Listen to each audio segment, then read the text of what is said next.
Et bonsoir, bonsoir à toutes, bonsoir à tous. Bienvenue dans cette nouvelle conférence Grands Espaces. C'est avec un grand plaisir que nous vous retrouvons de nouveau ce soir pour parler de la faune arctique, plus particulièrement des ours et des morses. Alors comme d'habitude, je vais prendre quelques minutes pour attendre, pour que chacun ait le temps de nous rejoindre sur la plateforme. Je vais introduire doucement. Donc, nous avons cette semaine dédié 2 webinaires au pôle. L'un hier dédié au réchauffement climatique en Arctique que vous avez peut-être pu suivre. Vous pouvez le retrouver en replay évidemment sur notre chaîne YouTube. Et puis celui d'aujourd'hui donc dédié aux morses et aux ours. Et ces webinaires, ceux dans un cadre particulier, puisque comme je vous le disais hier, se tient en ce moment même un sommet plutôt historique dédié, consacré au pôle et aux glaciers, donc le One Planet Polar Summit.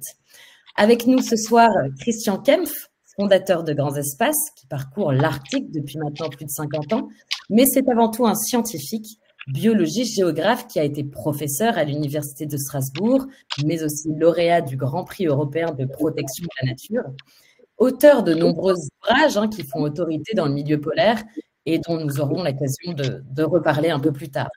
Également avec nous, notre guide polaire, Fabrice Capbert, qui vous accompagne sur nos croisières depuis maintenant presque 10 ans. Et qui est également dans la vie de tous les jours vétérinaire et vétérinaire référent au département d'écologie, physiologie et éthologie du CNRS de Strasbourg. Donc nous sommes ici ce soir pour vous parler de ces 2 animaux emblématiques de l'Arctique et notamment du Spitzberg, les ours et les morses. Vous le savez, pour Grands Espaces, l'ours polaire a toujours été au cœur même de notre ADN. D'abord parce que Christian Kempf les côtoie depuis maintenant, comme je le disais, 50 ans. Il me semble que c'était en 1975, si je ne m'abuse, qu'il a observé son premier ours. Et parce qu'il reste donc l'ours sans contestation le grand symbole de l'Arctique. On parle moins souvent de ce pinnipède, tantôt placide lorsqu'il digère nonchalamment sur les côtes, tantôt joueur et curieux lorsqu'il s'approche de nos zodiaques dans l'eau. Mais le morse est néanmoins un animal fascinant, plein de secrets, sur lequel il vaut vraiment la peine de s'attarder. Je vais donc sans plus attendre laisser la parole à nos intervenants. On va commencer par Christian qui va nous faire une introduction donc, sur le Spitzberg. Oui, une introduction extrêmement courte. Et pourquoi sur le Spitzberg alors que des morses, on en trouve partout? On en trouve, et Fabrice vous en parlera, principalement d'ailleurs dans le Pacifique avec une population très importante, mais on en trouve aussi bien dans l'Arctique canadien. On en trouve moins sur la côte nord-est du Groenland où il a été beaucoup chassé. Au Spitzberg, il a été massacré. Mais pourquoi? Je voulais juste vous dire quelques mots sur le Spitzberg parce que c'est certainement le meilleur endroit pour observer des ours. Oui, des ours. Oui, c'est vrai, le lapsus. Mais des morses aussi, des morses. En fait, j'en veux parler du Spitzberg pour 3 raisons, en 2 mots. D'abord, évidemment, c'est mon endroit de cœur. J'ai découvert l'Arctique en 1973, il y a 50 ans, au Spitzberg. Et en termes de morses, à ce moment-là, il n'y avait plus que 23 morses. Peut-être une quarantaine, mais en tout cas 23 sûrs. Et depuis, les populations de morses augmentent. De plusieurs pourcents de l'ordre de 8% par an. Et je trouve que c'est un des très beaux exemples de ce que la protection de la nature active, voire activiste parfois, peut amener. Chez nous, dans nos régions, à partir du moment où il y a une trentaine d'années, on a commencé à dire, 40 ans, pollueur égale payeur, avec les bassins versants, avec etc. Ma foi, les rivières sont devenues plus propres qu'autrefois. Et à partir du moment où on a interdit la chasse aux ours en 73 au Spitzberg et dès 1952, la chasse aux morses, maintenant les populations reviennent. Comme quoi, quand on se retrousse les manches et qu'on se dit là, il y a un problème de protection de l'environnement ou de protection de la faune, quand on y va, on y arrive. Et je trouve que, en dehors de l'aspect un peu affectif que j'ai par rapport au Spitzberg, le morse et le Spitzberg, c'est une belle histoire. Ensuite, parfois, tout simplement, le Spitzberg, pourquoi? Parce que autrefois, quand on allait au sud du Spitzberg, on ne voyait pas de morse. Maintenant, on en voit de plus en plus. Et c'est véritablement un bonheur. Et j'ai moi-même vécu, et je pense Fabrice a fortiori, des moments fabuleux comme des morses qui dormaient sur le dos, comme ça, sur l'eau, et puis qui se sont réveillés quand on était à quelques centimètres d'eux. ce qu'on ne souhaite pas quand c'est un ours, hein, soyons clairs. Mais avec certains animaux, on a des rencontres extraordinaires. Et pour moi, c'est la foule de ces rencontres, surtout faites au Spitzberg. Le Spitzberg aussi a l'énorme avantage pour toutes et tous. Si vous êtes quelques-uns, vous demandez par quelle région polaire dois-je commencer. Moi, je vous dis franchement, venez au Spitzberg le prochain avec nous. Pourquoi? Parce que, pardon, je parle crûment, je parle portefeuille, parce que c'est le moins cher. Tout simplement, c'est la région la moins éloignée de Paris, je dirais, de la France ou de la Suisse ou de la Belgique. Donc, il y a des effets d'écoute, mais aussi parce que c'est un résumé formidable de l'histoire polaire, non pas des Inuits, il n'y a pas d'Inuits, il n'y a pas de peuplement ancien, hein, mais de l'histoire de l'exploration polaire. C'est un résumé formidable des paysages, puisqu'on a à la fois les pics et les glaciers, on a les grandes toundras, on a les grandes régions de calotte polaire, on a ces paysages qui s'affichent en ce moment, comme vous le voyez, et puis, évidemment, il y a la faune. Depuis maintenant plus de 25 ans que nous organisons des voyages au Spitzberg, pas une seule fois nous n'avons pas vu d'ours. On a toujours vu au moins un ours, parfois on en a vu beaucoup. Et des morses tout le temps. Ça ne veut pas dire que c'est un animal commun, il faut le chercher quand même, mais le morse est abondant au Spitzberg. Alors j'ai envie de vous dire, accompagnez Fabrice, accompagnez-moi, accompagnez Laureline l'an prochain, on va y aller au Spitzberg. Mais maintenant c'est Fabrice qui en a parlé des morses. Voilà, merci Christian. Bonjour à tous. Donc merci à Laureline pour l'introduction. Et je suis ravi de pouvoir parler justement des morses. Alors si Christian effectivement visite les eaux arctiques depuis près de 50 ans, moi ça fait une dizaine d'années que je suis Christian. Et pour toi Christian, donc le roi de l'Arctique c'est l'ours. Bah, pour moi le roi de l'Arctique, regardez cette belle image, c'est le morse. Ouais, il n'a pas une belle tête de roi. On voit qu'il est quand même très fier. Alors c'est vrai que physiquement c'est assez moche si je puis dire, un morse par rapport à un ours. Mais c'est quand même une belle bête. Vous voyez cette belle prestance. Alors le morse, je l'ai découvert donc en tant que guide grands espaces. J'ai commencé effectivement, comme on l'a dit, il y a une dizaine d'années, donc avec grands espaces. Et toutes les photos que je vais vous montrer, c'est des photos que j'ai prises au cours de ces 10 dernières années, donc avec vous autres. Donc il y a un certain nombre de personnes, je pense, en ligne qui ont déjà participé à des croisières grands espaces. Donc ce sera pour vous des injections de rappel. Et pour les autres personnes, j'espère qu'on vous donnera l'envie d'aller voir cet animal absolument fantastique, donc ce que je qualifierais de second roi de l'Arctique. Alors le morse, évidemment, il existe en Arctique depuis la nuit des temps, et les peuples autochtones, évidemment, déjà, ils se nourrissaient de morse, ils chassaient le morse. Mais les premiers occidentaux qui ont voyagé en Arctique, notamment les Scandinaves, ont découvert le morse il y a à peu près, on va dire 400 ans. En tout cas, ont découvert et décrit le morse il y a à peu près 400 ans. Et ici, on voit un évêque suédois, donc Olaus Magnus, qui faisait ce descriptif, donc assez, on va dire, étonnant du morse. Donc, on le voit sur cette gravure. Donc, on voit une espèce de crocodile là, avec des écailles, bon, 4 pattes, avec quasiment des orteils, en train de grimper sur des rochers, avec des dents de phacochères dirigées vers le ciel, et puis une espèce de barbichette, et puis des dents de carnassiers, de carnivores. Donc, ça pourrait prêter à sourire. Mais ce qui va encore plus prêter à sourire, c'est la diapo suivante. Voilà l'intitulé, on va dire, du texte qui accompagnait cette gravure. Alors, je vais vous la lire, vous allez voir, c'est assez étonnant. Donc, le morse escalade les falaises et, après s'être rassasié d'herbe, il tombe de fatigue et s'endort sur les rochers les bordant. À ce moment, les hommes détachent un bout de peau près de la queue de l'animal et le fixent fermement aux arbres et rochers environnants. Ils lancent des pierres sur la tête de l'animal pour le réveiller. Lorsque c'est chose faite, le monstre cherche à fuir, s'agite et se dépaisse lui-même. Donc, assez hallucinant, hein. Donc, un animal carnivore qui mange de l'herbe, qui grimpe sur les rochers et qui se dépaisse lui-même. Absolument fantastique. Alors, c'est certes anecdotique, ça a 400 ans, mais il faut savoir que moi-même, avant d'aller en Arctique, je connaissais le morse comme vous autres, hein, donc plus ou moins. Et en fait, je connaissais très mal les mœurs du morse. Et je pense que très peu d'entre vous connaissent le morse et connaissent les mœurs du morse. Donc, c'est ce que je vais vous présenter dans ce qui suit. Alors, le morse, de son nom latin Odobenus rosmarus, donc le nom Odobenus est le nom de genre, rosmarus, le nom d'espèce. Donc, c'est encore un Suédois, donc Carl von Linné, qui a décrit donc le morse de cette manière-là.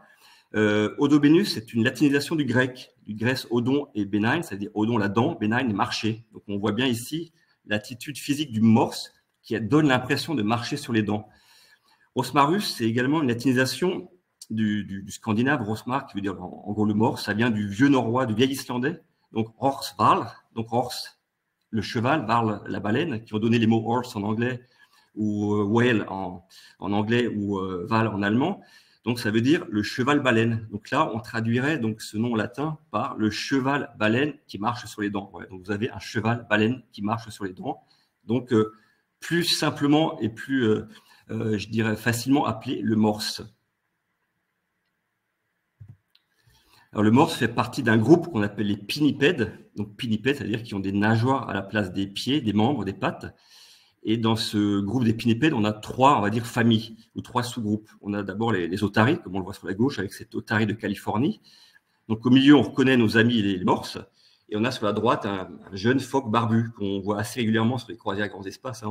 On vous les montre très régulièrement. Un animal aussi que j'adore. Donc, le morse, si vous voulez, il a un petit peu des traits communs avec les phoques, des traits communs avec les otaries, mais ce n'est ni une otarie, ni un phoque. Donc, par exemple, pour juste citer que deux traits communs, donc le morse partage la facilité de locomotion qu'a l'otarie, c'est-à-dire il peut utiliser ses postérieurs, il peut utiliser ses pattes arrière, même palmées, pour se déplacer, ce que ne peut pas faire un phoque. Et il partage l'autre particularité donc, du phoque, c'est de ne pas posséder de pavillon auriculaire. Donc, on voit très bien sur cette photo du phoque barbu qu'il y a un trou à la place de l'oreille. Et on voit très bien sur la photo de l'otarie, donc à gauche, le pavillon auriculaire. Donc, le morse n'a pas de pavillon auriculaire. Donc, il y a des traits communs partagés avec les autres groupes de pinnipèdes. Donc, justement, ces groupes sont assez proches. Alors, on le voit ici, la phylogénétique est assez complexe et on n'est jamais d'accord, on va dire, les uns avec les autres en termes de classification. Il y a toujours des débats. Jadis, c'est donc la colonne, on va dire, la ligne de droite, les otaries et les morses étaient classés ensemble dans un même groupe que les ours. Et on avait un autre groupe avec les mustélidés, donc les mustélidés, dont par exemple les loutres, le putois, le blaireau, etc., qui étaient classés avec les phoques. C'était ce qu'on appelle la classification diphylétique. Et donc récemment, des analyses moléculaires récentes ont démontré finalement que les pinnipèdes étaient plutôt dans un même groupe, ce qui paraît un petit peu plus sensé, étant donné leur anatomie et leur mode de vie. Et on les a regroupés dans un seul et même groupe, comme on les voit ici, donc otaridés, odobénidés et phocydés. Et l'ours est dans un groupe séparé et les mustélidés également. Donc, on parle maintenant de classification dite monophylétique. Et ces groupes ont un ancêtre commun, donc c'est le petit cercle vert qui a vécu il y a à peu près 22 millions d'années au cours du Miocène. Donc, il y a quand même un ancêtre commun aux ours, aux phoques, aux morses et aux otaries. Donc, voilà pour une petite analyse, on va dire, scientifique. Alors, où trouve-t-on les morses? Donc, uniquement donc, dans l'hémisphère nord, uniquement en Arctique. Alors, la particularité des morses, c'est que leur répartition est dite circumpolaire discontinue. Donc, on voit bien ici les plages de répartition des morses.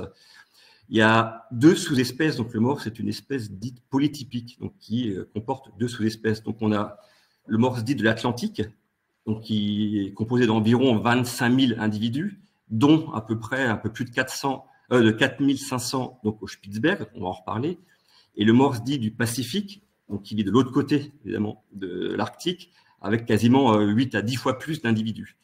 Faut savoir que le morse du Pacifique, qu'on appelle donc Odobenus rosmarus divergens, avait jadis un petit frère qu'on appelait, que certains scientifiques appelaient Odobenus rosmarus laptevi en mer de Laptev, mais cette je dirais, sous-espèce, cette troisième sous-espèce n'a jamais été validée. On estime que les morses en mer de Laptev sont plutôt un écotype. En fait, c'est le même morse, c'est le morse du Pacifique, mais qui vit dans un autre secteur.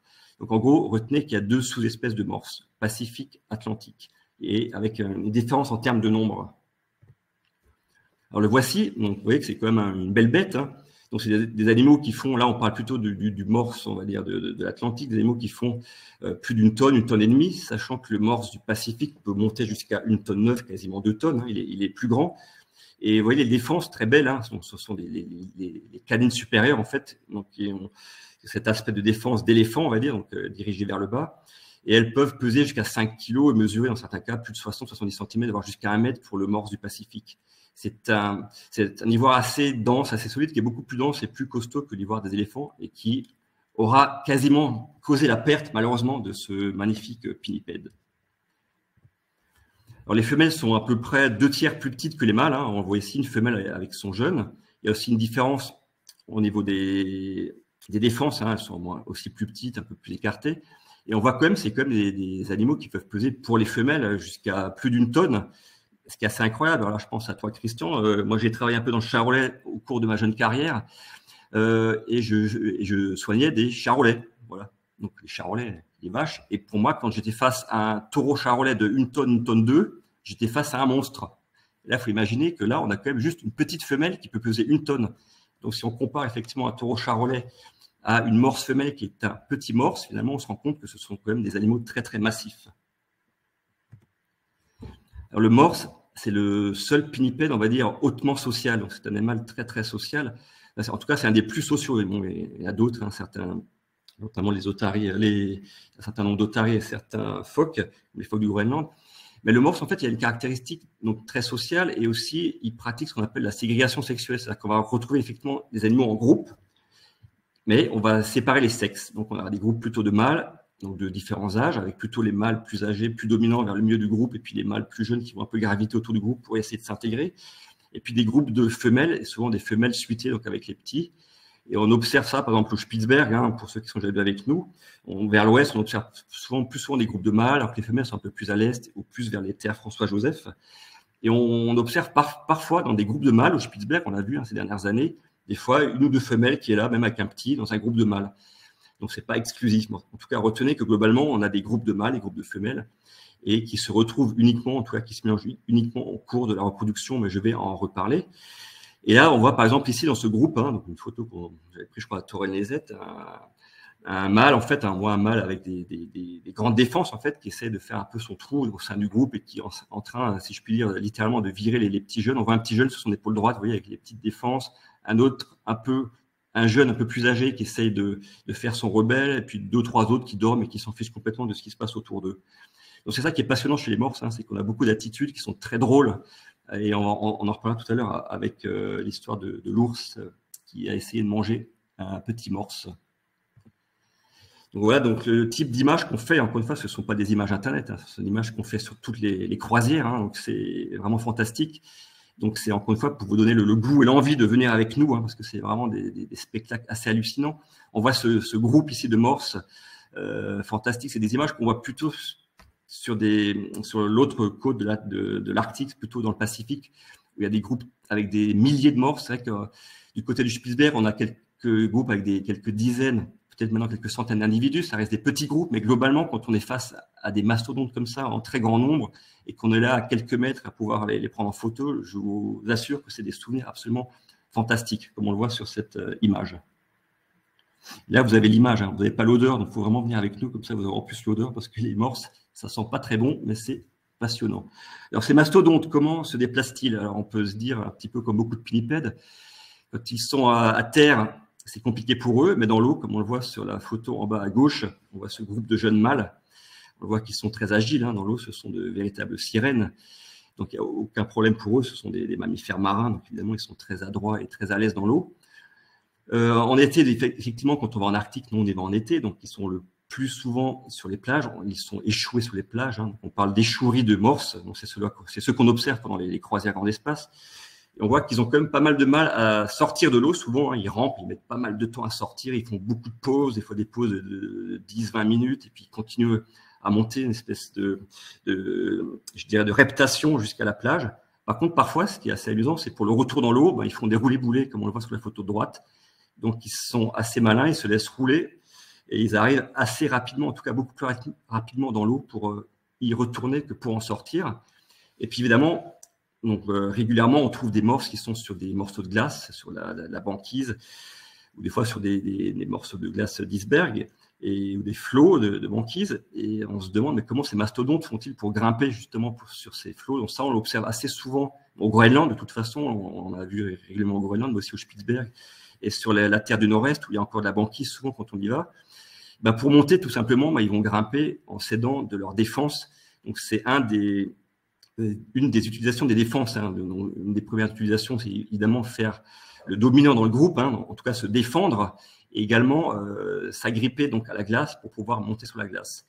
Parce que les morses, il faut savoir que nous, on les voit souvent au cours des voyages au Spitzberg en été, donc ils sont souvent en échouis sur des plages, mais il faut savoir qu'en hiver, les morses, ils vont suivre la glace.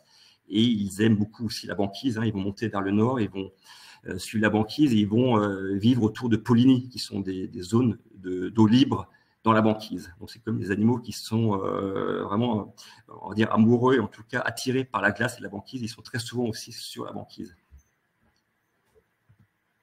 Alors, par exemple, ici, c'était une observation un soir, c'est pour ça qu'il y avait déjà une belle lumière, hein, soleil de minuit, une belle lumière rosâtre, et en plus, c'était deux jeunes morses, donc, qui sont déjà assez, vous l'avez vu, assez costauds, avec des tuberosités, on le voit sur la peau, en fait, hein, des espèces de gros boursouflures. Et ces morses étaient assez roses. Alors, on pose la question assez régulièrement, pourquoi les morses, ils sont roses? Alors, ils sont pas roses parce qu'ils rougissent quand ils voient les photographes, ils sont pas roses non plus parce qu'ils ont pris un coup de soleil. Ils sont roses parce qu'ils pratiquent ce qu'on appelle de la thermorégulation. Donc, ils vont dilater leur vaisseau périphérique. C'est la vasodilatation périphérique pour absorber un maximum de calories solaires. Parce que même en été, en Arctique, il fait froid. Donc, c'est une des manières pour eux de se réchauffer, en plus de faire ce qu'on appelle de la thermorégulation sociale, c'est-à-dire de s'empiler les uns sous les autres pour se réchauffer. Donc, c'est pour ça que les morses, en général, quand ils sont hors de l'eau, donc soit sur un flot, donc un bout de banquise, soit sur une plage, ils ont tendance, après plusieurs heures, à être de plus en plus roses. Et quand ils retournent dans l'eau, évidemment, ils vont pratiquer de la vasoconstriction périphérique, donc ils vont garder leur chaleur à l'intérieur, éviter les déperditions de chaleur périphérique. Ils seront beaucoup plus foncés, souvent anthracites, comme on l'a vu sur la première photo tout à l'heure des petits morses, des jeunes morses en tout cas qui nageaient. Donc ils sont noirs, quasiment, en tout cas foncés et anthracites une fois qu'ils sont dans l'eau. Donc ils changent de couleur, voilà, un peu des caméléons de l'Arctique. Alors l'alimentation, alors de quoi se nourrissent-ils? Alors les morses, c'est quand même beaucoup de gras. Ils ont été d'ailleurs beaucoup chassés pour ça. Il n'y a pas que les baleines qui ont été quasi exterminées en Arctique au cours des 16, 17, 18e siècle. Les morses ont aussi payé un très lourd tribut. Et donc, pour s'engraisser comme ça, il faut bien manger. Alors, ils ont une particularité par rapport à d'autres pinnipèdes, c'est qu'ils vont donc pêcher. Ils vont se nourrir essentiellement de bivalves de coquillages et ils vont pêcher en apnée, un peu comme nous, si on va dans le fond d'une piscine, ils vont aspirer de l'air. Donc, on voit bien sur cette photo-là, on observait un morse en train de pêcher. Donc, on voit un petit peu sa bouche en cul de poule. Donc là, il absorbait tout simplement de l'air pour un peu remplir ses poumons et aller donc pêcher en apnée. Donc, il va pas tenir très longtemps en apnée. Ils peuvent tenir 5, 10, 20, 25 minutes maximum, par rapport à d'autres pinnipèdes qui ont d'autres techniques respiratoires sous l'eau, donc par l'utilisation des gaz du sang, et qui vont plonger, comme certains phoques, et qui vont plonger 2-3 heures, des fois jusqu'à même 2000 mètres. Donc on n'est pas du tout dans le même système de respiration sous-marine. Donc en gros, le morse, il se met en apnée, il va plonger. Donc ils vivent, les morses, en fait, dans ce qu'on appelle des niches écologiques restreintes. C'est-à-dire qu'ils vont privilégier ce qu'on appelle les fonds sablonneux, les plages et les hauts fonds. Donc, ils ne vont pas plonger à des très grandes profondeurs. Ça peut être 10, 15, 20 mètres. Ils dépassent rarement les 100 mètres en profondeur, contrairement à d'autres pinnipèdes qui vont plonger beaucoup plus profond. Donc, ils vont plonger en gros en apnée, quelques minutes. Ils vont aller sur des fonds sablonneux et ils vont aller chercher leurs coquillages. Alors, comment est-ce qu'ils vont repérer ces coquillages? Ça, c'est absolument passionnant parce que, évidemment, même s'ils sont que à 15, 20 ou 30 mètres, il fait déjà assez sombre. Et tous ces coquillages, comme on le voit ici, ce fameux bivalve, donc c'est un des bivalves dont se nourrit le morse, ils sont évidemment ensablés. Alors, pour les désensabler, à l'époque, on disait ils vont gratter les fonds avec leur défense, ce qui était une erreur d'interprétation. On a démontré par des caméras fixées sur des morses qu'en fait, ce n'était pas du tout le cas. En fait, ils vont arriver au fond, ils vont aspirer de l'eau, ils vont souffler le sable pour désensabler les bivalves. Mais comment les repèrent-ils? Alors, on le voit très bien sur cette image avec cette flèche. On voit qu'ils ont des moustaches 500, 600 vibrisses, très rigides, très solides. Et c'est grâce à ces vibrisses qu'ils vont pouvoir en fait déloger ces bivalves. Alors, c'est assez incroyable, parce que ça a été étudié aux eaux de Berlin, c'est que ces vibrisses ont une capacité de résolution de l'ordre de la tête d'un clou. Donc, ils sont capables de résoudre, en tout cas de détecter une tête de clou à 20-30 mètres de profondeur sans rien voir donc, dans un fond sablonneux. Donc, ils peuvent facilement détecter des coquillages qui font 5, 10, 20 cm de diamètre. Donc, ça, c'est déjà assez impressionnant. Et ce qui est encore plus impressionnant, c'est qu'ils vont manger ces coquillages. Évidemment, ils ne vont pas les ouvrir avec leurs grosses dents ni avec leurs petites pattes, ce qui est totalement impossible. Ils vont les manger en aspirant le contenu, donc sans les ouvrir. Donc, ils ont une force de succion et d'aspiration totalement démesurée. Donc, c'est vraiment une adaptation écologique assez incroyable et assez unique, j'allais dire même dans le règne animal, d'aspirer donc le contenu d'un coquillage sans l'ouvrir. Et ils ont donc après des grosses molaires. En fait, ils ont 4 paires de molaires pour mastiquer tout ça et puis l'ingurgiter. Donc c'est tout à fait unique, tout à fait passionnant cette manière dont les morses se nourrissent. Alors, la reproduction, alors on est toujours dans un monde, on va dire, j'allais dire assez impitoyable. Donc on a un beau mâle là, dominant. Et le morse qui va se reproduire le plus, évidemment, ce sera le morse le plus costaud. Alors souvent, la maturité sexuelle chez le morse, elle apparaît autour de 7 à 10 ans. Mais il faut savoir que même des jeunes mâles ne seront pas capables de se reproduire avant l'âge des fois de 15, voire 20 ans, donc des mâles très âgés, parce qu'ils n'ont simplement pas fait leur trou au niveau j'allais dire du groupe. Donc c'est seulement le mâle dominant qui peut se reproduire. Donc la reproduction se fait très tardivement, même des années après la maturité sexuelle. Donc le mâle le plus costaud, il va faire le ménage, comme on le voit ici. Il se prend aussi des petits coups. Et puis il va aller chercher les femelles. Et la reproduction, elle a lieu principalement en hiver, donc en gros entre décembre, janvier, février jusqu'au mois de mars. Et il va se constituer un petit harem. Il va passer d'un groupe de femelles à un autre. Il va chercher les femelles. Et donc la saillie aura lieu donc, en hiver. Et l'autre particularité des morses, c'est de disposer d'un ce qu'on appelle un os pénien. Alors, l'os pénien, l'os pénien, c'est un peu ma passion. J'ai une collection, je vous en montrerai 2 ou 3 juste à la fin. J'ai étudié ça sur les mustélidés, beaucoup sur les loutres. Donc, c'est pas le sujet du soir, mais on peut en parler pendant des heures. Ça nous apprend beaucoup de choses. Cet os pénien, pour ceux qui ne savent pas, est également présent chez vos chiens, si vous avez des chiens, chez vos chats, sous différentes formes. Donc, il y a un certain nombre de mammifères qui ont un os au niveau du pénis. Mais la particularité du morse, c'est qu'il a l'os pénien le plus grand du règne animal, jusqu'à 60 cm. Donc là, c'est un squelette qu'on avait vu avec Christian donc au musée océanographique de Monaco, parce qu'on fait beaucoup de formations en interne, évidemment, à Grands Espaces. Et une année, on était parti donc à Monaco pour se former dans différents domaines, donc pour votre sécurité dans d'autres domaines aussi. Et on était allé visiter ce musée. C'est la première fois de ma vie que je voyais déjà et un squelette de morse, donc j'étais vraiment très heureux, et en plus un squelette de morse mâle avec cet os pénien, tout à fait fantastique. Donc, le morse, donc, il va se reproduire dans l'eau. Et évidemment, ils vont utiliser la rigidité de cet os pénien, en fait, pour la fécondation des femelles. Alors, la particularité du morse par rapport aux autres pinnipèdes, c'est que la gestation est beaucoup plus longue. Tous les pinnipèdes, d'ailleurs, comme les cétacés, d'ailleurs, ont des gestations d'environ 11 mois, avec une petite phase d'implantation dite et différée. C'est-à-dire que entre le moment où la fécondation a lieu et le moment où l'œuf fécondé, le blastocyte, va s'implanter dans la muqueuse utérine, il peut se passer plusieurs mois, 2, 3, 4, 5 mois. Le but de ça, c'est une stratégie, je dirais, de la nature pour regrouper les naissances pendant une saison plus favorable. Donc, en gros, la femelle morse, elle va s'accoupler en hiver, dans l'eau, elle va mettre bas quasiment 15 mois après l'accouplement. 15 mois, c'est-à-dire que ce sera l'année N+1, ce sera au printemps de l'année d'après. Donc, c'est une gestation assez longue, avec une petite phase de gestation différée au début, on estime à 3 mois en moyenne la gestation différée. Et le petit bébé, donc on le voit ici, il est, comment dire, piggyback sur le dos de la mère. Donc, il va naître donc, au printemps de l'année suivante, l'année N+1, donc pas l'année suivante de la reproduction, mais l'année N+1, donc 15 mois plus tard. Il va quand même peser 30 à 40 kilos. Donc, le petit du morse, on l'appelle le veau.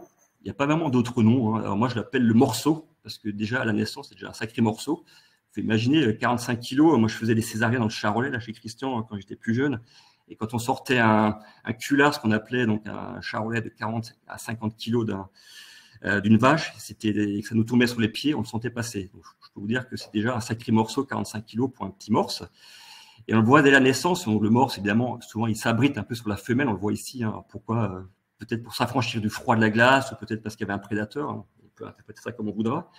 Donc, c'est très sympa de voir ce type d'image. Ça, c'est une image, c'est la seule photo de ma présentation qui n'est pas de moi. C'était une photo d'un des passagers que je lui ai piqué. Alors, malheureusement, je ne me souviens plus de son nom. J'aurais dû mettre le copyright, je suis désolé. En tout cas, c'est une photo très sympa. Et ce petit morse, en fait, il va vivre avec sa mère pendant 2-3 ans en étant allaité. L'allaitement est très long chez les morses. Par contre, au bout de 5-6 mois, il va quand même déjà commencer à se sevrer. Ce sera une espèce de semi-sevrage. Il va commencer quand même à manger solide. Il va rester très, très longtemps avec sa mère. Et évidemment, l'allaitement va diminuer au fil des années. Mais il va quand même rester 2, 3 ans, 4 ans avec sa mère. Donc, vous voyez, il y a quand même une émancipation très tardive chez les morses, avec la plupart du temps un seul morse par femelle. Donc, on voit que le taux de renouvellement des populations est très lent. Ça, c'est important à comprendre, que ce taux de renouvellement des populations des morses est très lent. Et pourquoi, même si le morse est protégé depuis très, très longtemps, notamment au Spitzberg, on a quand même des populations qui restent assez limitées, même si elles progressent d'environ 8% par an, effectivement, comme le disait Christian. Et après, donc, le morse, il va s'émanciper quand il aura 3-4 ans, des fois plus. On a déjà vu des morses qui restaient avec leur mère, des fois jusqu'à l'âge de 7 ans. Ils s'émancipent. Donc, on a des jeunes comme ça, comme on voit ici, c'était en 2018 sur l'île de Charles XII, de mes souvenirs, on voit des jeunes morses comme ça, qui sont encore assez propres, si vous voyez, des petites défenses, pas trop de coups, pas trop gros, pas trop de tubérosité. Ces jeunes morses, qui sont déjà des jeunes adultes, hein, si je puis dire, hein, des fois même pour certains à maturité sexuelle, ils vont se déplacer, ils vont errer jusqu'à retrouver des groupes donc, de morses mâles, essayer de faire, encore une fois, de faire leur trou dans un groupe de morses mâles jusqu'à plus tard, peut-être 10 ans après, pour celui-ci, être le grand mâle reproducteur du groupe. Et ce qu'on a observé, donc toujours, je crois que c'est une photo que tu vas aussi montrer, Christian, à Charles XII, c'est ce qu'on voit beaucoup au Spitzberg. Évidemment, au Spitzberg, on voit systématiquement au cours des croisières grands espaces des morses. On les voit aussi parce qu'on les cherche, parce qu'on sait où ils sont. Mais on voit aussi des ours parce qu'on les cherche aussi, même si on sait moins où ils sont, mais en tout cas, on sait comment les retrouver. Donc, on a la capacité de pouvoir repérer les ours. Mais parfois, on a de la chance, c'est de voir les deux en même temps. Donc ça arrive aussi. Alors, je dis pas, on va pas vous mentir, c'est pas sur chaque croisière qu'on verra un ours et des morses sur la même photo, mais ça peut arriver. Là, Charles XII, on l'avait vu. Et c'était intéressant parce que il y a que 3 prédateurs, on va dire, pour les morses. En gros, le pire de tous, c'est Homo sapiens, ça on le sait, hein, c'est nous. Le deuxième, les orques, c'est anecdotique, mais il y a des orques qui attaquent des morses. Et le troisième, on va dire, le prédateur naturel, c'est l'ours, donc l'ours blanc. Et donc là, on avait assisté à une scène qui était absolument incroyable, une scène digne de la BBC. Hein. C'était un ours qui tentait de choper un petit morse. Là, on voit sur la gauche une femelle suitée.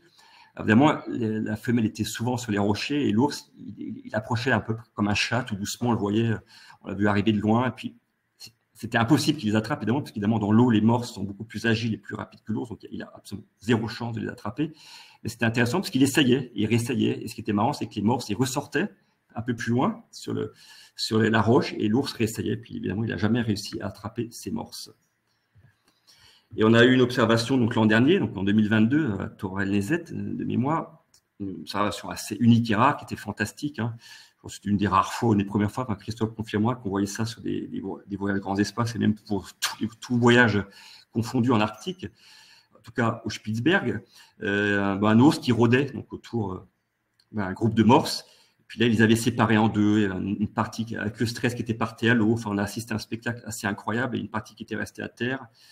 Et comme on en reparlera encore un petit peu avec Christian, je vais vous montrer une deuxième photo. Vous voyez même un morse qui était monté sur le dos d'un autre, là, donc pour on va dire, se prémunir de l'attaque. Ce qui est marrant ici, c'est qu'on voit des morses qui sont en stress, et on voit d'autres sur la droite de l'ours. On a l'impression qu'ils n'ont absolument rien à faire, ils sont totalement endormis, comme s'il ne se passait rien. C'est totalement incroyable.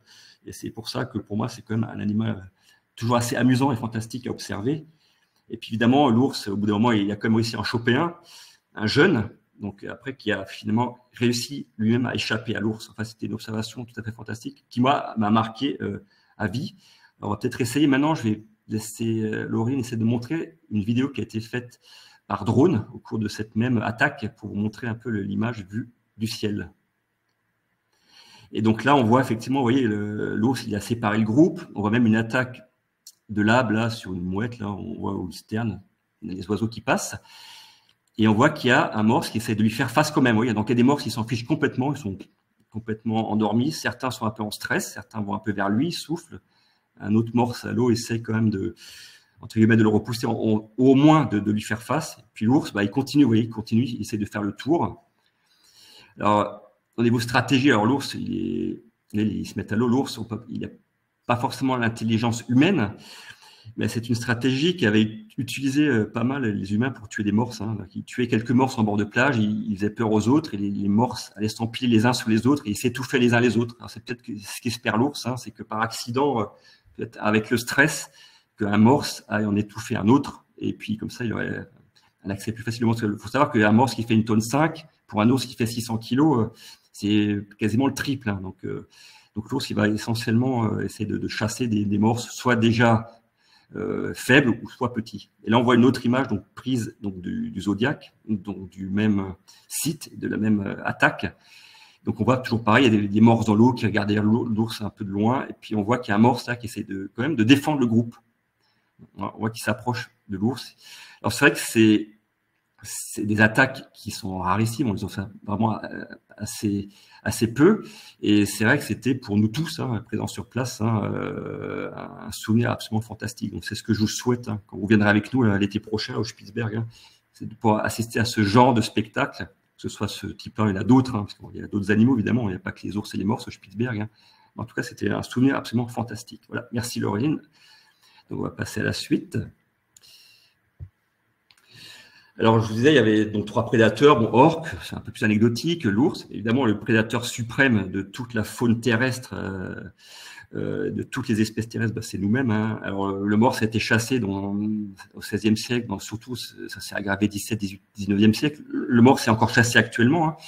Donc, à l'époque, évidemment, ils étaient chassés à la machette, comme on le voit sur la gravure de droite. Hein. Ils étaient fracassés, on leur fracassait le crâne. Et d'ailleurs, on trouve régulièrement, hein, quand on va avec Christian sur certains vieux cimetières de morse, on voit encore les traces des coups de matraque, des coups de masse sur les crânes donc de ces morses. Donc ça c'est des cimetières qui ont 300 ans, hein, des cimetières très anciens auxquels on peut accéder, tout en les respectant évidemment. Et puis évidemment, après ça s'est modernisé au fil des siècles. Évidemment, après il y a eu, après les harpons, après les matraques, les machettes, il y a eu évidemment les fusils. Donc c'était de plus en plus facile de tuer des morses. Et si on parle que du Spitzberg, les morses, ils ont, on peut dire, quasiment disparu au Spitzberg. Et ils sont protégés depuis 1952, donc ça fait, on peut dire, 70 ans qu'ils sont protégés. Ils étaient quasiment à un niveau, on va dire, zéro à l'époque. Il y a peut-être encore une vingtaine de morses qui traînaient autour du Spitzberg. Et grâce à la protection, on a quand même on s'est enfin réveillé, mais on va dire seulement en 1952. Alors ça faisait 400 ans qu'on les éliminait. On s'est enfin réveillé. Et en 70 ans, les morses ont un petit peu progressé. Je vais vous donner quelques chiffres. Là, c'est un des cimetières que l'on peut visiter avec vous, hein, quand vous nous accompagnez. Alors, ce qui est sur la gauche de l'image, c'est du bois flotté. Tout ce qui est blanc sur la droite, c'est pas de la glace, de la neige, hein, non, c'est des restes d'ossements de morses. Souvent beaucoup de crânes et de mâchoires. Ça, c'est à Capli, sur l'île d'Elche, donc c'est au sud-est du Spitzberg. Donc, c'est un site où on se rend très régulièrement avec grand espace. Et c'est un site, c'est assez émouvant, hein, d'aller là-bas et de voir ces cimetières. Et c'est des ossements très anciens qui ont plusieurs siècles, donc c'est très, très émouvant. Et puis Christian, tu nous as emmené, ça je crois une seule fois, c'était à Arlan-Nezet. On a vu un autre cimetière de morts, c'est un site où on va très peu finalement, mais qui était aussi assez passionnant parce qu'il y avait pas mal de crânes fracassés. C'était un des endroits où j'avais vu le plus de crânes fracassés. Donc pareil, ce sont des cimetières de morts très anciens, de la chasse aux morts qui datent des 17e, 18e siècles, qui sont très très anciens. Donc ça, ce sont des sites historiques qui sont évidemment protégés, qu'on respecte, mais qui sont vraiment intéressants à visiter. Donc avec vous autres. Voilà pour l'évolution des populations de morses. Alors, protégées depuis 1952, en tout cas au Spitzberg, vous voyez que le taux de reproduction est très faible. Et on voit là que on va dire, en quasiment 70 ans, les morses sont passés de quasiment zéro, on va dire une vingtaine, à aujourd'hui, en tout cas à 2022, à 4500, peut-être 5000. Avec une progression un petit peu plus rapide ces dernières années, en fait, en termes de population. Mais on voit que c'est rien du tout, oui. Là, on parle de 70 ans. Il y avait des dizaines de milliers de morses à l'époque, ils ont été massacrés. Il y avait même des massacres, des choueries de morses, où les chasseurs de l'époque, hein, ils tuaient 700, 800 morses en une seule journée. Vous voyez, en une seule journée, 700, 800 morses tués en une seule journée. Donc, on peut estimer maintenant les populations, en tout cas, à plus de 4500 à peu près. Donc, il y a des comptages, hein, il y a des comptages par satellite, par exemple, des comptages aussi par les gens qui sont sur place. Même nous, hein, on peut remonter des informations, je veux dire, nous, les touristes, hein, en ce qui concerne les morses. En tout cas, vous voyez, il y a une population qui progresse, mais il n'y a pas 10 000 morses, il n'y a pas 20 000 morses, il y en a en 4500, 5000. Donc, ça reste une population assez restreinte, mais en tout cas, qui est maintenant protégée intégralement au Spitzberg depuis 1952. Et de manière, on va dire, assez insolite, hein, il y a des morses en France. On va dire, ouais, c'est bizarre, oui, il y a des morses en France. Si vous êtes chanceux, vous pouvez voir des morses en France. Bon, c'est très rare. Donc, un morse qui a été filmé l'an dernier, qui a gravité un petit peu le long des côtes françaises. Il y a déjà eu des morses observées au fil des décennies en France, hein, le long de la baie de Gascogne aussi. Donc, ça arrive. Hein. Donc, ouais, comme ça, le morse, on ne sait pas trop pourquoi. Est-ce qu'ils sont partis en mer, ils étaient en mer, et puis ils sont partis avec les courants, avec un bout de glace, on ne sait pas trop. Et ça arrive qu'on puisse observer parfois un morse sur nos côtes. Et pour finir, alors le futur du morse, que va-t-il m'arriver? Comme je disais, le morse est strictement protégé au Spitzberg depuis 70 ans. Il n'est pas protégé partout, donc il est encore chassé, donc, notamment par les peuples autochtones, hein, qui continuent de l'utiliser pour se nourrir, hein, et qui utilisent, on va dire, tout dans le morse. Le morse, c'est un peu comme le cochon, tout est bon dans le morse. Hein. Évidemment, c'est une chasse, on va dire, avec des quotas qui est assez raisonnable. Il y a encore de la chasse pour les trophées. Et donc, le trophée du morse, contrairement à ce qu'on peut penser, c'est pas forcément ses défenses en ivoire, c'est souvent l'os pénien, justement. Je vais vous en montrer un ou deux là. Et c'est vrai qu'il y a encore cette chasse-là qui existe encore. C'est vrai qu'il est protégé, il y a des quotas, il y a aussi du braconnage en Russie. Donc les morses du Pacifique sont plus nombreux. Mais certes, même s'il y a 220, 230 000 morts sur Terre, hein, on est quand même 8 milliards d'humains, hein, c'est quand même pas énorme. Donc, il faut quand même continuer à les protéger. Il faut que la chasse soit, on va dire, sustainable, comme on dit en anglais, raisonnable. Et le morse, c'est quand même une espèce dite vulnérable. Donc, elle n'est pas en danger critique, elle n'est pas en danger, mais il faut quand même faire attention à je dirais, à sa survie. L'autre problème, évidemment, le réchauffement climatique. Comme vous l'avez compris, les morses, ils aiment bien la glace, même si nous, en été, au Spitzberg, pour ceux qui sont déjà venus avec nous, vous avez bien vu qu'on voit souvent des morses sur des plages, donc à terre. Mais ils aiment beaucoup la glace, la banquise. Et en hiver, à l'époque, on voyait plus de morses, donc en été, donc vers des latitudes basses, on se demandait où les morses étaient passés. En fait, en hiver, ils suivaient simplement la banquise et ils disparaissaient de la vue des gens. Et puis, ils réapparaissaient donc au printemps. Et en fait, c'est parce qu'ils aiment la banquise. Donc, c'est clair que la fonte de la banquise, c'est un problème aussi pour eux, évidemment, hein, parce que s'il y a moins de banquise, il y a moins d'animaux qui sont inféodés à la banquise. Et donc, la chasse, la fonte de la banquise, évidemment, les persécutions passées qui ont réduit le nombre de morses, et puis évidemment, la pollution, notamment les polychlorobiphényles et tous les polluants de type dieldrine, et puis les mercures, les métaux lourds, en fait, le plomb, le cadmium, etc. Parce que tous ces, je dirais, produits qui ont été largement utilisés dans les années 70-80 se sont bio-accumulés donc, en Arctique. Et tous les animaux qui sont en haut des chaînes alimentaires, donc il y a évidemment l'ours, mais aussi le morse aussi, qui mange aussi des aliments contaminés, et ils vont concentrer les polluants. Et le problème de ces polluants qui vont se concentrer notamment dans le gras, donc il y a deux organes qui concentrent beaucoup les polluants, hein, c'est le gras et le foie. Ils sont très délétères pour la reproduction. Et on a démontré dans de nombreuses espèces, hein, c'était démontré aussi chez les poissons d'ailleurs, que le taux de PCB, il allait diminuer la fécondité en fait des animaux. Donc en gros, je dirais que le morse, c'est pas une espèce très prolifique. Et si en plus on les tue, si en plus la banquise fond, et si en plus on les bourre, si je puis dire, de polluants, c'est sûr que ça va pas aider les populations à se régénérer. Donc voilà, donc ça, c'est peut-être pas très optimiste, on va dire, mais en tout cas, comme je disais Christian tout à l'heure, si on se donne les moyens, si on respecte l'animal, si au lieu d'aller faire de la chasse aux morses, on fait plutôt de la chasse photographique et touristique, on aura beaucoup plus de chances de continuer encore à avoir des morses dans les décennies et les siècles à venir. Voilà, je vous remercie pour votre attention. Et si j'ai encore une minute, je voudrais vous montrer un baculum de morse. Donc le baculum, c'est l'os pénien du morse. Alors je vais essayer, je ne sais pas si on voit bien. C'est pour vous montrer ceux qui peuvent parler. Hein. Question, on le voit bien? Oui, on le voit bien, oui, absolument. Après, taille, hein. Donc, c'est l'os pénien le plus grand du règne animal. Hein. Celui-là, il fait 52 cm. Celui-là, alors je ne l'ai pas volé sur un morse mort. Hein. Celui-là, je l'ai acheté lors d'un séjour grands espaces au Kamchatka. Et il est gravé. Il date de 1953. Donc, c'est des peuples sibériens qui chassent donc, du morse du Pacifique et qui ont fait une gravure. Vous ne la verrez pas, la gravure, en fait, parce qu'elle est très, très fine et très subtile. Mais c'est toute une BD de la vie des gens dans ce coin-là. J'en ai plusieurs. Hein. Je ne montre que deux, hein, sinon on est encore là demain. Hein. J'en ai un deuxième là. Alors, le premier, il était gravé et celui-là, il est sculpté. Alors, il est sculpté avec. Donc, c'est un os pénien de morse avec une tête de morse. Vous voyez, ils ont fait des petites dents. Et il y a même des. C'est marrant parce que d'un côté, on a des orques.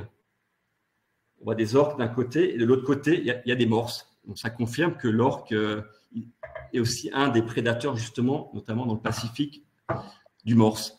Voilà, je vous remercie pour votre attention et puis je laisse la parole à Christian. Oui, écoute, grand merci Fabrice, et je retrouve à la fois ton talent et tes connaissances que tu partages avec nous à bord.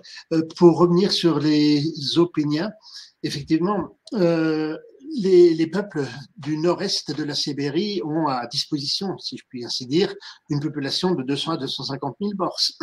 Et les morses sont plus communs. Et j'ai moi-même assisté, depuis les années 90, à des chasses, à des retours de chasse, et où les défenses d'ivoire et puis les os, et notamment les os péniens, étaient mis de côté pour pouvoir ensuite les exporter sur les marchés internationaux. Hein. C'est chose commune. Pour ma part, surtout maintenant, mais en 5 minutes, pas plus. Vous parlez des relations entre ours et morse et vous montrez ensuite quelques photos. Pour le moment, on va rester bloqué sur cette photo et on verra d'autres photos par la suite. En fait, vous le savez, l'ours blanc, c'est vraiment le seigneur du Grand Nord. Hein. Évidemment, c'est le grand carnivore, le plus grand carnivore du monde, hein, plus grand que le tigre ou le lion. Et puis, il se nourrit en revanche à 90% de phoques. Alors évidemment, quand on est morse, on peut se dire on est protégé. Il y a beaucoup de...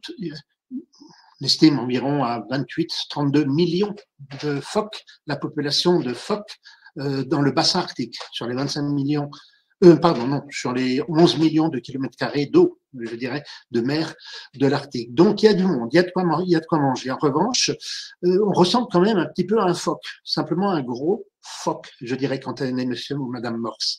Donc, on peut craindre. Effectivement, il y a eu de tout temps des populations d'ours qui parfois se sont spécialisées. C'est notamment le cas dans l'extrême-orient russe, sur l'île Wrangel en Sibérie. Endroit très triste d'ailleurs en ce moment, puisque parmi les mesures idiotes, et je pèse mes termes, je suis vulgaire et je vous prie de m'en excuser, données par le président Poutine, il y a notamment le fait de vider en partie cette île de Wrangel de sa population d'ours, puisqu'il doit y avoir une grande base militaire qui doit s'implanter là-bas face à l'Alaska et aux États-Unis. Oui, l'Arctique, c'est aussi un problème de militarisation et de géostratégie de nos jours. Hein. Mais pour en revenir aux ours, les ours avaient l'habitude là-bas de se nourrir presque uniquement des populations de morses. Et lors des photos, je vous montrerai un petit peu comment, et vous l'avez déjà vu. Ensuite, l'ours, ce que je veux dire par là même, arrive à s'adapter. Vous savez, je ne suis surtout pas de ceux qui sont des climato-sceptiques. Bien au contraire, j'ai été de ceux qui ont lutté pour faire comprendre le réchauffement du climat. Et je suis toujours un peu gêné quand on présente l'ours comme étant la victime du réchauffement du climat. C'est un raccourci qui n'est pas le meilleur. Je m'explique. L'ours, l'espèce ours existe depuis au moins 150 000 ans, si ce n'est 600 000 ans. Ça dépend des chercheurs, je dirais. Et quoi qu'il en soit, et quelle que soit l'époque à laquelle l'espèce ours, Thalassarctos marittimus, puisque ce marittimus est apparu, ben, il y a eu des périodes chaudes et des périodes froides. Et durant des périodes chaudes, l'ours s'est adapté. Il s'est adapté en mangeant beaucoup de baleines. Il s'est adapté en mangeant des morses. Il s'est adapté en mangeant d'autres proies. Donc, l'ours est avant tout un prédateur qui sait s'adapter.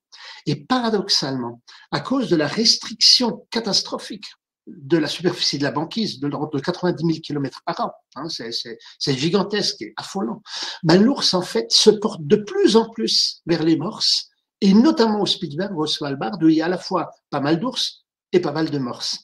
Et donc, maintenant, quand on débarque, quand on voit une échouerie, comme on dit, ou une colonie de morses, et quand nous débarquons, nous sommes toujours extrêmement prudents. Autrefois, on débarquait, puis on se disait, allez hop, on va voir des morses, on va prendre des photos, ça va être amusant. Maintenant, non. On envoie d'abord ce qu'on appelle dans notre jargon un électron libre, puis ensuite un zodiac à droite, un zodiac à gauche, pour être sûr qu'il n'y ait pas un ours dans les alentours, car les ours maintenant sont régulièrement autour des morses, et les ours sont devenus des prédateurs réguliers. Ça ne met absolument pas la population de morses en danger, absolument pas. Il faut savoir simplement qu'avec l'augmentation de la population de morses au Spitzberg notamment, on pourrait parler du nord canadien, de la baie d'Hudson aussi, hein, sur les îles de Nockindam ou Salisbury ou Akpatok, qui sont extraordinaires pour ça. Il y a aussi des ours et des morses. Hein. Ben, ma foi, dans ces lieux, ben, il y a beaucoup de morses. Donc, ayant beaucoup de morses, il y en a automatiquement des morts naturelles ou des morts accidentelles. Et les ours, la plupart du temps, alors c'est assez drôle, quand ils voient un morse affalé, ils vont vers lui et ils le touchent. Et quand le morse ne réagit pas, là c'est bon, ils peuvent y aller. Mais de temps en temps, le morse réagit et là c'est pas du bon du tout pour eux. Je voudrais maintenant juste vous présenter une petite quinzaine de photos rapides. On va les passer rapidement. Ici, ça c'est typiquement sur l'île Wrangel où vous avez un ours qui passe et puis il est mort. Et puis on verra ça sur la photo suivante avec la banquise également. Non, c'est encore sur l'île Wrangel et la banquise, oui. Ça nous est arrivé aussi, c'est une photo de chez nous, si je puis dire, où on voit un groupe de morses, mais alors vraiment pas affolés par la venue de cet ours. Et pourtant, il y a des jeunes morses. Mais Fabrice l'a très bien dit, le poids et les dents acérées, les défenses acérées des morses laissent en général l'ours à distance. En revanche, l'ours, il s'approche des morses pour toujours tester. C'est le principe de ces prédateurs et a fortiori de ce super prédateur. Alors, on va voir ça sur la photo suivante. Qu'est-ce qui se passe quand ici, c'est une photo qui a été prise par, elle n'est pas de moi, elle est de Jean Robert. Elle a été prise sur à Kremmerpunten. Mon Dieu, quel nom étrange. Mais s'il y en a parmi vous qui étaient avec nous en croisière, vous vous souvenez certainement que c'est l'endroit le plus extrême, le Spitzberg. On n'est plus qu'à 42 kilomètres pour être précis de la Sibérie, je dirais, de l'île Victoria. C'est à l'extrême est du Spitzberg. Et là, il y avait beaucoup de morses et il y avait 4 ou 5 ours, dont un jeune, ça c'est un jeune, et qui s'amusait, lui, à courir et à mettre la pagaille, comme l'a très bien expliqué Fabrice, pour que justement, en espérant qu'un adulte écrase un adolescent ou écrase un jeune. Et heureusement ou malheureusement, c'est pas arrivé. On a assisté à des spectacles extraordinaires sous cet angle. Et on va passer maintenant à la photo suivante aussi pour vous montrer alors aussi toute une stratégie. Maintenant, vous voyez, c'est une photo prise par drone, mais vous voyez le groupe, nous sommes à Torel-Nezet, sur la côte est du Spitzberg, sur la terre du Nord-Est. Et vous voyez le groupe du Choury d'une quarantaine de morses. Mais il y a chez les morses aussi divers comportements. Ils sont évidemment sociaux, ils sont grégaires. Mais quand il y a un danger, ils se regroupent évidemment, mais il y en a aussi qui restent à distance. Et cette échorie où parfois il y a 70 ou 100 morses, il y en a manifestement une quarantaine qui sont restés à terre, mais les autres, pendant tout le moment où nous étions là, sont restés à l'eau. Et cela malgré les zodiacs, en 3 groupes, comme vous voyez, qui étaient plus loin. On va regarder maintenant un peu de plus près cette échorie. Et là, vous voyez ce dont on peut passer ces 2-3 photos à venir assez rapidement, puisque vous les avez déjà vues en live, je dirais, avec ce jeune morse qui finalement a pu repartir. Et là, on va juste s'arrêter 2 secondes. Oui, on va peut-être vite revenir. Merci beaucoup, Laureline, parce que je n'ai pas la main sur ces photos et je vous prie de m'en excuser. Regardez, vous voyez l'ours, vous voyez les morses dans l'eau, vous voyez les morses à terre, et regardez sur la gauche. Sur la gauche, vous voyez une tache brune. C'est le reposoir secondaire des morses. Vous voyez aussi un sentier brun. Et plus loin, une tache brune. Regardez sur la droite plus loin. Vous voyez également un sentier beaucoup moins long, une tache brune. Ça veut dire que cet ours qui était là, ou éventuellement un autre ours, mais vraisemblablement cet ours, qui, on peut le dire, était déjà bien gros et gras, avait déjà tué 2 morses. C'est-à-dire, il ne va pas rester au milieu des morses pour déguster le morse qu'il vient de tuer, pas du tout. Il traîne le morse au loin de la colonie et ensuite, il reste là. Donc, c'était juste pour vous montrer cette idée, cette vue générale et qui montre que ici, Torel-Nezet, cette année 2022, c'était une sacrée scène de crime. Alors, scène de crime, et on va le voir sur la photo suivante, qui de temps en temps peut tourner au désavantage de l'ours. Ici, nous sommes sur les 7 îles, dans un autre site où on voit régulièrement des morses. Et vous voyez d'abord un jeune ours. Alors, c'est un jeune mâle parce qu'il a un gros cou, on le voit, jeune parce qu'il est encore très clair, et puis parce qu'il n'est pas très grand aussi. Mais il est très clair, il n'a pas cette couleur crème de l'adulte que vous verrez dans peu de temps. Et vous voyez que là, il saigne, tout simplement parce qu'il a approché un morse et qu'un morse lui a fait sentir le goût de la défense. Il m'est arrivé de voir dans ma vie, comme une vie plus que la moyenne proche des ours, beaucoup d'ours morts, et on peut dire qu'un ours sur 10 meurt des blessures avec un morse. C'est vraiment une cause de mortalité, je dirais, régulière. Bon, les causes de mortalité principales, c'est la pollution, c'est l'âge, évidemment, etc. Mais dans les combats, c'est je dirais, enfin, dans les attaques, c'est vraiment la cause principale. Alors, sur la photo suivante, on voit aussi un ours, alors cette fois-ci, on le voit moins bien. Mais alors ça, c'est pas un jeune, c'est un vieux pépère, une vieille mémère, donc avec des poils longs, gros, il est un peu crème, et puis évidemment les morses qui le regardent. Mais les autres derrière, ils savent que bon, il n'est pas dangereux. Pourquoi? Alors malheureusement, on le voit moins sur cette photo, mais pour celles et ceux qui peuvent agrandir cette photo, vous verrez que sur la partie gauche, donc la partie que l'on voit, il y a une croûte brune, et cette croûte brune, c'est tout simplement une ancienne blessure. Cet ours a été blessé par un morse, non pas par un ours, mais par un morse. On peut bien analyser cette blessure, et cet ours ne prendra définitivement pas un morse sur un gros tas. Et il y a cette relation entre le prédateur et la proie. C'est la même relation que l'on voit entre les loups Et les caribous, par exemple, dans le Grand Nord canadien, quand les ours ne sont pas en position de chasse, les morses sont tout simplement tranquilles. Et vous avez alors ces photos des deux rois de l'Arctique qui peuvent être réalisées. Et on va passer maintenant simplement au cliché suivant. Je vous l'ai dit, évidemment, attaquer un morse c'est une chose, c'est beaucoup plus facile de prendre un morse qui s'est fait échouer par la mer sur la plage et de prendre ensuite, pour les Inuits, les Esquimaux, ce serait le matak, c'est extraordinaire. Cette graisse qu'on a évidemment sur les narvals, mais qu'on a aussi sur le phoque, qu'on a aussi sur le morse. Et là, la première des choses, c'est on dépaisse le morse et on mange la graisse. Ça, c'est bon, ça permet de passer l'hiver pour les ours. Photo suivante. Donc, là, vous le voyez, c'est une photo de l'un de nos chefs d'expédition, Jonathan Zakaria, avec un morse qui est en train d'être dégusté, je dirais, par un ours. Et les dernières photos nous montrent simplement, vont simplement me rappeler, et on va les passer maintenant, l'été dernier. Ah non, pardon, encore deux photos. Oui, pour dire que là, l'ours a mis les pieds dans le plat. Hein. C'est la femelle ours qui est debout sur un cadavre de morse, d'un morse adolescent, d'un relativement jeune morse. Ici, c'est près de Nualesund. On est resté des heures à regarder ça. La photo suivante le montrera pareillement. Donc voilà. Et alors le cuir du morse est particulièrement important. Et les dents de l'ours n'ont que, si je puis dire, 4 à 7 cm, hein, 8 grand maximum, 4 à 7. Et donc entre le cuir du morse et la graisse du morse, l'ours n'arrive pas à crever, je dirais, le cuir et à arriver aux organes vitaux. Cela quand le morse est vivant. Et quand le morse est mort, ben en fait, la seule possibilité, c'est de passer par les orifices naturels, que sont la bouche, les yeux, l'anus ou les parties génitales.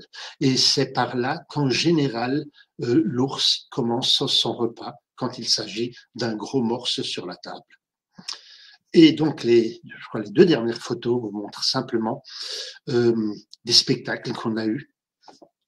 Allez, souvenirs d'été. On dit souvent que les ours sont des farouches solitaires, hein. Pas toujours, parce que il y a en termes de pure éthologie ou de comportement, on parle de rassemblement de détresse. C'est un mauvais mot. On devrait dire un rassemblement d'opportunités. Là, il y a un morse qui est mort, alors on dit les copains viennent et on se tolère un petit peu. Photo suivante et on voit là. Tout simplement, alors on se tolère, mais il y a une hiérarchie qui s'établit. Soit on est repu, on est gros, on est dominant, on est repu, et on va plus loin. Et on laisse les jeunes faire. Ils ont aussi droit à leur petite part. Ou alors, comme c'est le cas ici, on est gros, on est fort, et le jeune reste à distance. Et c'est quand on a mangé que le jeune vient. Mais globalement, là, ça date de l'été dernier, on était au mois de juillet, oui, c'était du 7 au 17 juillet, et on a eu ce spectacle extraordinaire de 3 ours qui se partageaient un morse, alors est-ce qu'il avait été tué ou est-ce qu'il est mort dans la banquise? On ne le sait pas. En tout cas, quand on l'a vu, il était bien mort. Hein. Et puis pour moi encore, enfin, un dernier souvenir lors d'un voyage que j'ai réalisé avec 11 autres personnes et où là, c'était extraordinaire parce que on était sur une des îles. Alors, je dois vous dire que auparavant, il n'y avait aucun touriste sur cette île. Certainement un chercheur de l'Institut polaire norvégien ou un martien, que sais-je. Mais on s'est amusé avec l'Explorer à aller vers des plages et des lieux et on fera ça. On a fait ça régulièrement. On le fera régulièrement de temps en temps vers des endroits où personne ne va. Voilà. Et là, on avait une île, l'île de Kjellrufs, et on a vu des ours, et ces ours nous ont tout simplement emmenés. Et c'est une grosse femelle qui est sur le bord de la mer, là, et le jeune. Ils nous ont tout simplement emmenés vers leur réserve de nourriture. C'était un morse qui flottait ici, et puis qu'ils consommaient. Là aussi, on a passé des moments extraordinaires sur cette île avec ces 2 ours qui nous ont ravis et qui nous ont permis de prendre ces photographies. Et voilà, c'était donc le plaisir pour vous parler des sources. Et puis pour terminer, cette photo que j'aime beaucoup, nous sommes ici à l'île Blanche, cette île mythique avec le dôme glaciaire de près de 700 km² qui est derrière, avec les morses qui sont là en abondance et l'ours blanc. Et pour vous dire que je vous ai parlé un peu d'ours, Fabrice vous a parlé beaucoup de morses. J'aurai l'occasion de vous reparler d'ours, mais c'est Laureline maintenant qui aura l'occasion certainement de vous parler aussi, puisque Noël approche, de beaux livres sur l'ours. Je voudrais juste, je laissais Laureline parler des deux autres livres, ou l'autre livre, mais je voudrais juste vous parler de ce livre de Morten Jørgensen. Morten Jørgensen qui m'a fait l'honneur de m'offrir de préfacer cet livre. Ça vous vieillit, hein. Vous savez, quand on est jeune chercheur, on n'est pas connu. Ensuite, quand on fait de la recherche un petit peu intelligente, on commence à être connu. Ensuite, on écrit des livres et ensuite, quand on est plus capable d'être sur le terrain, on vous fait préfacer des livres. Donc, je suis à la fois content et pas content. Mais néanmoins, ce livre, je voudrais vous le recommander chaudement, puisque Morten Jørgensen est un biologiste. Il a déjà écrit plusieurs livres, lui aussi, sur l'ours, et il les fait autorité, et des livres sur la biologie. Mais on écrit peu de livres sur l'avenir de l'ours. Et pour celles et ceux qui sont préoccupés par l'avenir de l'ours, lisez, achetez ce livre, lisez ce livre, La vérité sur leur sort. En fait, je vous le dis, allez, je l'ai déjà dit, hein, le réchauffement du climat, une catastrophe pour les ours, mais ils vont survivre. Mais la chasse, c'est la grosse catastrophe, et là, ils survivent pas. Si on ne tuait pas 1200 ours en braconnage ou par chasse légale au Canada et au Groenland par an, la population d'ours, malgré les problèmes de climat, monterait de 22 25 000 à environ 40 à 50 000 ours en l'espace d'un demi-siècle. La chasse, l'ours est encore chassé, et c'est ça le grand problème. Et il devrait y avoir un mémorandum. Vu les problèmes par ailleurs liés au milieu naturel, au réchauffement du climat, à la disparition de la banquise, on devrait véritablement arrêter et faire un mémorandum sur la chasse à l'ours. On a assez chassé l'ours. Les peuples autochtones de nos jours n'ont plus besoin de l'ours pour survivre. Et comme chez nous, il y a des espèces qu'on ne tue plus, qui sont des espèces protégées, et l'ours devrait véritablement être protégé.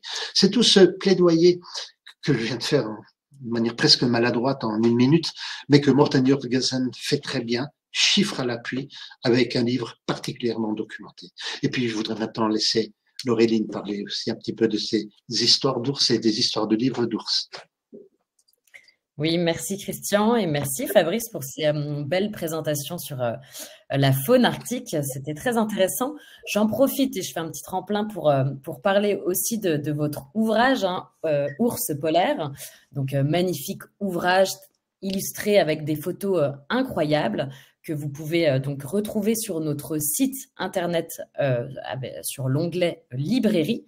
Donc, vous pouvez vraiment retrouver tous nos ouvrages polaires de la maison d'édition Escargot Savant. Celui-ci de Christian Kempf est un ouvrage magnifique, hein, à offrir à Noël. Il y raconte tous les secrets de la biologie et de l'écologie de l'ours blanc que Christian a si souvent côtoyé, hein, avec des images originales, à la fois intimes, puissantes, du seigneur de la banquise. Donc voilà, je vous invite à découvrir cet ouvrage. Alors, je peux vous partager la page pour que vous... Voilà, on peut retrouver donc sur notre site, dans l'onglet librairie, tous nos ouvrages polaires, donc le dernier sorti, hein, Nord-Est Groenland, dont on a déjà parlé lors de dernier webinaire. Et puis voilà, donc les ouvrages Ours polaires et Ours polaire, la vérité sur leur sort, dont vient de vous parler Christian. J'en profite pour dire un dernier mot et pour enchaîner sur nos voyages au Spitzberg, dans lesquels on peut observer donc l'ours et les morses, hein, en quantité, en colonie. Alors, on a eu des questions qui se sont posées auxquelles Christian a répondu sur le chat sur les meilleures périodes pendant lesquelles voyager au Spitzberg. Alors, il n'y a pas vraiment de meilleure période. Chaque période a sa beauté, chaque période a ses spécificités. Il s'agit de savoir ce que vous souhaitez observer. Souvent, donc, on commence nos voyages en avril, en mai, sur des voyages intitulés Printemps polaire à bord de l'Explorer, notre yacht polaire de 12 passagers. Et ceux-ci vont être vraiment consacrés à l'observation des paysages. En mai, on est vraiment dans des paysages englacés immaculé, où la banquise de fjord va venir enserrer tous ces fjords magnifiques. La faune se réveille doucement.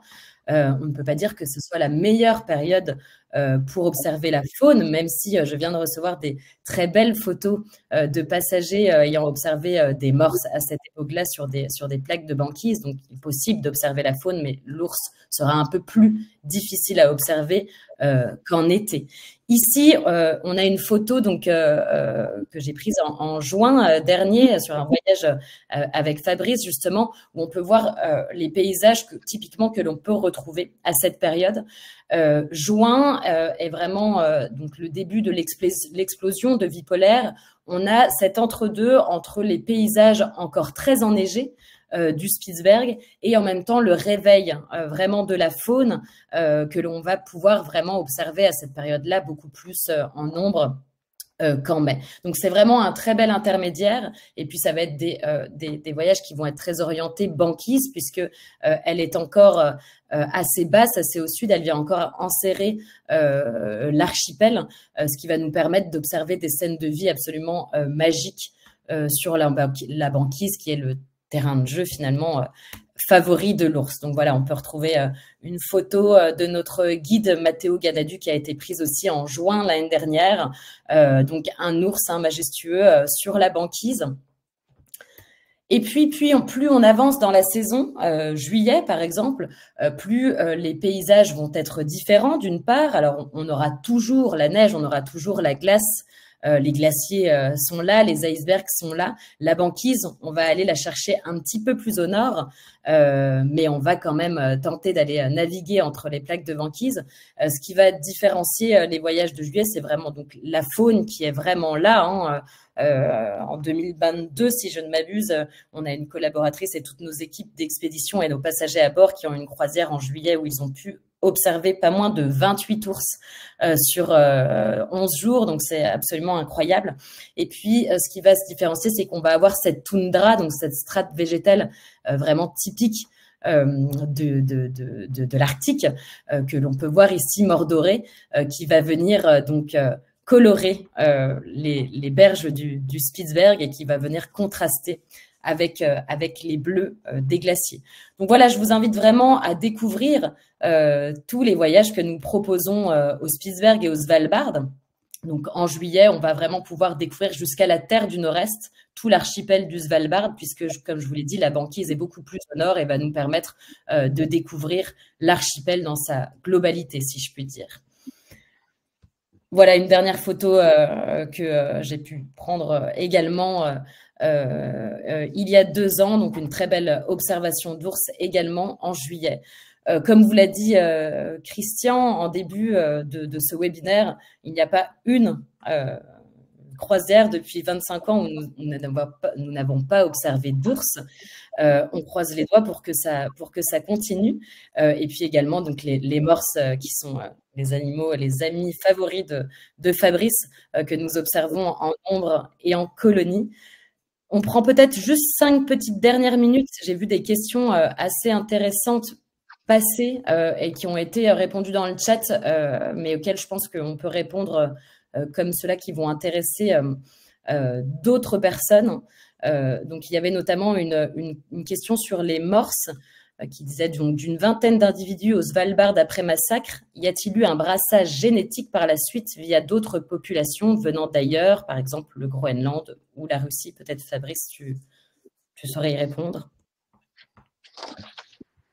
Oui, parce que les morses, en fait, quand les morses ont disparu du Spitzberg, on se demandait, et quand ils sont réapparus surtout, d'où ils venaient. Et il y avait comme un réservoir à l'est, notamment en terre François-Joseph. Donc, il y a comme des déplacements via aussi la banquise, parce qu'il y a une dérive transpolaire. Donc, les morses, ils ont aussi suivi un petit peu la glace. Donc, certes, il y a du brassage. Alors, c'est sûr, ce n'est pas une population énormissime, mais ce n'est pas non plus une population qui est cloisonnée sur un îlot, quoi. Donc, il y a forcément du brassage, notamment de morses qui peuvent venir de l'Est et pas de l'Ouest, parce qu'avec la dérive transpolaire, évidemment, les morses du Groenland, ils ne peuvent pas remonter jusqu'au Spitzberg. C'est impossible pour eux, parce qu'il y a des courants opposés. Donc, il y a du brassage. Alors, c'est sûr que sur des populations faibles, le brassage est plus faible que sur des grosses populations. En tout cas, c'est sûr qu'il existe, forcément. je voudrais ajouter quelque chose, si tu permets, Fabrice, c'est que, en fait, à l'est du Spitzberg se trouve à distance de Morse, hein, Morse peut facilement courir quelques centaines de kilomètres, la terre François-Joseph. C'est un archipel de 183 îles, et cet archipel est plus à l'est, plus continental un petit peu, plus pris par la banquise, par le courant nord-sibérien, donc quasiment inaccessible. Sauf, alors maintenant ça l'est. Maintenant, il commence à être accessible depuis une vingtaine d'années, et puis d'ailleurs, on y est allé régulièrement. En revanche, autrefois, à la fin du 19e siècle, il était quasiment inaccessible, et notamment petits bateaux. Donc, les Morses là-bas n'ont jamais été tués. Et à partir de 1926-27, c'est, pour parler un peu simplement, le communisme qui a rendu cet endroit inaccessible, puisque mis à part l'un ou l'autre braconnage, les chasseurs autres ne pouvaient pas plus y aller. Donc il est resté un noyau de population qu'on estime à environ 2500 Morses en terre François-Joseph, et indiscutablement la population du Spitzberg c'est repeuplé, enfin je veux dire c'est repeuplé grâce à la terre François-Joseph. Hein. Merci pour ces réponses. Et je vais juste poser une dernière question, je pense qu'il peut en intéresser plus d'un aussi, qui a été posée concernant donc les restrictions qui avaient été annoncées pour 2024 au Spitzberg, notamment concernant l'observation d'ours. Oui. Alors, l'observation d'ours, qui consiste à interdire d'approcher un ours à moins de 500 mètres, ce qui est absolument stupide, fait partie d'un projet qui a été soumis par, on va dire, l'Institut de protection de la nature du gouvernement norvégien, largement inspiré par l'Institut polaire norvégien. Et ça a été proposé à un gouvernement très enclin à protéger et qui veut faire du Spitzberg la zone la mieux protégée de l'Arctique. Je suis un peu méchant avec ce gouvernement dans la mesure où c'est le même gouvernement qui a continué jusqu'à peu de temps l'exploitation du charbon au Spitzberg. C'est le même gouvernement qui a permis la mise en place de 167 zones de prospection pétrolière et gazière depuis qu'il existe, ce que le gouvernement précédent n'avait pas fait. Bon, je suis pas ici pour faire de la polémique, mais simplement pour dire que ce train de mesures a été terriblement contesté par trois parties. La première partie a été évidemment les opérateurs touristiques comme nous. Non pas que l'ours nous rapporte de l'argent, le morse nous rapporte de l'argent, non. Nous, oui, aussi, mais notre première préoccupation, c'est la protection des ours, la protection des morses. Et ne pas amener les gens dans ces régions, c'est jeter complètement le voile sur la militarisation de ces régions, sur la surexploitation des mers qui est de l'ordre de 90% de ces lieux, sur la mise en place des prospections pétrolières. C'est dingue. Aujourd'hui, alors qu'on parle de réchauffement du climat par la Norvège et d'autres pays, la Russie évidemment, dans ces régions. Bref, c'est occulter les problèmes qui se trouvent dans ces régions. Donc moi, je veux que le tourisme reste, je veux que le tourisme soit extrêmement encadré, fasse très attention à la faune, mais je veux montrer à tout le monde ce que deviennent ces régions. Donc, je suis un de ces opérateurs de tourisme et nous le sommes, nos grands espaces. Première.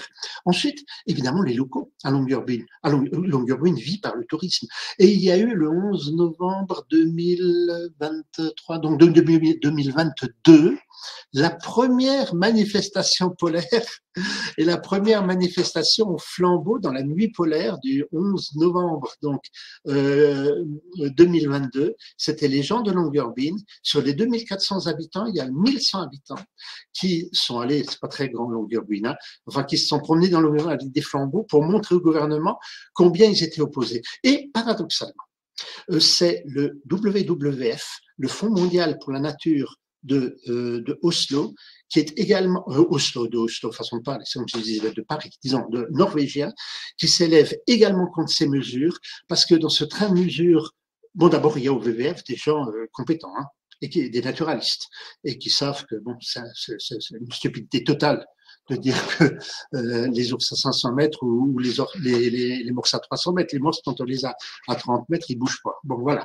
Bref, donc ça, c'est une chose. Mais surtout, ce qui préoccupe le Fonds mondial pour la nature en Norvège, c'est justement que le tourisme polaire, ça a l'air de rien, hein, mais apportent de l'argent. Mesdames et messieurs, je ne devrais peut-être pas vous le dire, mais chaque fois que vous venez avec nous en Norvège, vous donnez automatiquement 110 €, c'est la taxe. On ne le dit pas, c'est pas dans les factures, hein, mais nous donnons automatiquement 110 €, c'est la taxe pour le Fonds de l'environnement pour la Norvège. C'est ce qui permet à la Norvège d'entretenir les parcs nationaux au Spitsberg, c'est ce qui permet d'avoir les gardes, c'est ce qui leur permet d'avoir des bateaux pour aller surveiller à droite et à gauche. Donc, si vous voulez, c'est assurer le gardiennage, je dirais, de ces parcs nationaux, etc., grâce aux revenus touristiques, quoi.